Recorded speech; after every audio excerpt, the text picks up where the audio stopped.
একটি শহর গড়ে উঠতে কত সময় লাগে? 10 বছর, 20 বছর, বা 100 বছর, বা 500 বছর? উল্টো প্রশ্ন যদি হয় যে একটি শহর হারিয়ে যেতে কত সময় লাগে, জবাব হলো সে এক রাতেও হতে পারে। বলতে পারেন, ধুর, তা হয় নাকি? তাহলে তাদের জন্য উদাহরণ হয়ে আছে গ্রিসের আটলান্টিস শহর। সত্যি সত্যি এক রাতের প্রলয়ে হারিয়ে যায় সেই সময় একটি রাজ্যের রাজধানী শহরটি।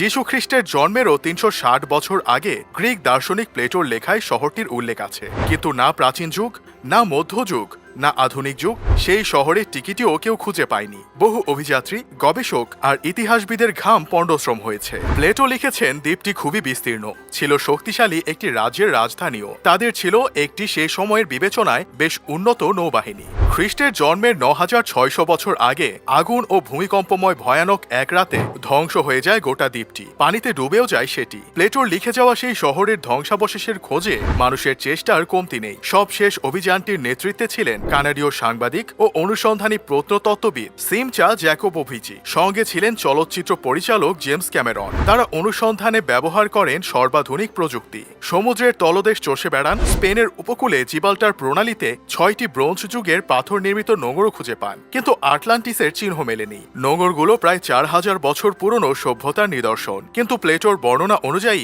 আটলান্টিসের বয়স তো আরো বেশি। ব্রিটিশ রূপকথার রাজা আর্থারের কিংবদন্তিতে থাকা লায়নিস রাজ্যটি কোথায় হারিয়ে গেল? সেই কিংবদন্তি বলে 3000 বছর আগে ব্রিটেনের সিসিলি দ্বীপে বিশাল এক রাজ্য ছিল। কোনো একদিন উত্তাল সমুদ্রে বিলীন হয় সেটি। সেখানে যে 140টি দ্বীপ আছে সেগুলো নাকি ডুবে যাওয়া রাজ্যেরই পাহাড়চূড়া। চতুর্দশ শতকে উইলিয়াম ওরচেস্টারের ভ্রমণ বৃত্তান্ততে কর্নওয়াল উপকূলে হারিয়ে যাওয়া সভ্যতার কথা উল্লেখ আছে। তিনি লিখেছেন, সমুদ্র থেকে প্রায় 40 মাইল দূরে বিস্তৃত শহরটিতে ছিল 140টি গির্জা, বহু মাঠ আর বন, সবই আজ পানির নিচে।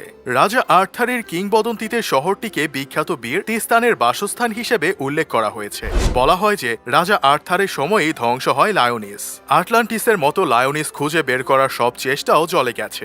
দক্ষিণ আফ্রিকার কালাহারি মরুভূমিতে রয়েছে হারানো এক সভ্যতা। 1985 সালে কানাডিয়ান অভিযাত্রী গুইল্লার্মো ফারিনি মরুভূমিটি পাড়ি দিয়ে বালুর নিচে চাপা পড়া এক সভ্যতার ধ্বংসাবশেষের ছবি তুলে ধরেন। লিখেছেন, চীনের গ্রেট ওয়াল ভূমিকম্পে ধ্বংস হলে দেখতে যেমন লাগবে তিনি তেমনটিই দেখেছেন। এরপর পরীক্ষার পর বুঝতে পারেন এটি চাপা পড়া প্রাচীন কোনো শহর। কয়েক মাইল জুড়ে ছড়িয়ে ছিটিয়ে থাকা মসৃণ পাথর আর মধ্যবর্তী স্থানে সিমেন্টের জোড়াও নাকি ছিল স্পষ্ট।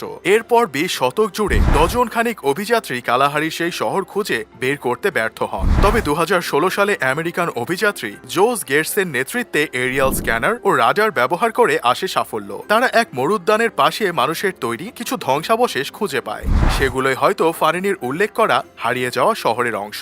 ব্রাজিলের গহীন অরণ্যে কথিত হারানো শহর জিয়ের খোঁজে গিয়ে নিখোঁজ হয়েছেন শখানেক মানুষ। তাদের উধাও হওয়া শুরু হয় প্রায় 100 বছর আগে। হারিয়ে যাওয়া শহরগুলোর মতো অনুসন্ধানকারী দলগুলোর পরিণতিও হয়ে গেছে রহস্য। প্রাচীন সেই সভ্যতার ধ্বংসাবশেষ খুঁজতে 1925 সালে British surveyor colonel Percy Harrison ফাউসেটের নেতৃত্বে 3 জনের একটি দল ব্রাজিলের মাতোগ্রোসো এলাকার দুর্গম জঙ্গলে প্রবেশ করে। সেই দলটি আর ফেরেনি। প্রায় 100 বছরে তাদের মতো 100 জন মানুষই বেমালুম গায়েব হয়ে গেছে হারানো শহরের সন্ধানে নেমে। কেন এমন হচ্ছে ব্যাখ্যা খুঁজে না পেয়ে অনেক কিছুই বলছে মানুষ। ফাউসেটের এই অভিযান নিয়ে 2009 সালে আমেরিকান লেখক ডেভিড গ্রান লিখেন দ্য লস্ট সিটি অফ জি।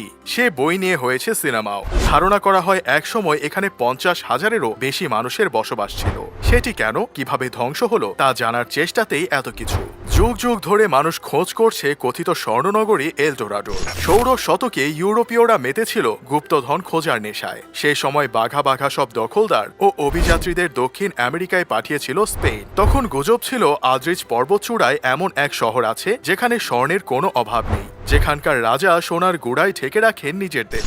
এই গল্প থেকে নাম দেয়া হয় এলডোরাডো বা স্বর্ণমোড়া শহর। তবে শহরটির টিকিটিরও খোঁজ মেলেনি। তবে লেখা হয়েছে বহু উপন্যাস, নির্মাণ হয়েছে অনেক সিনেমা।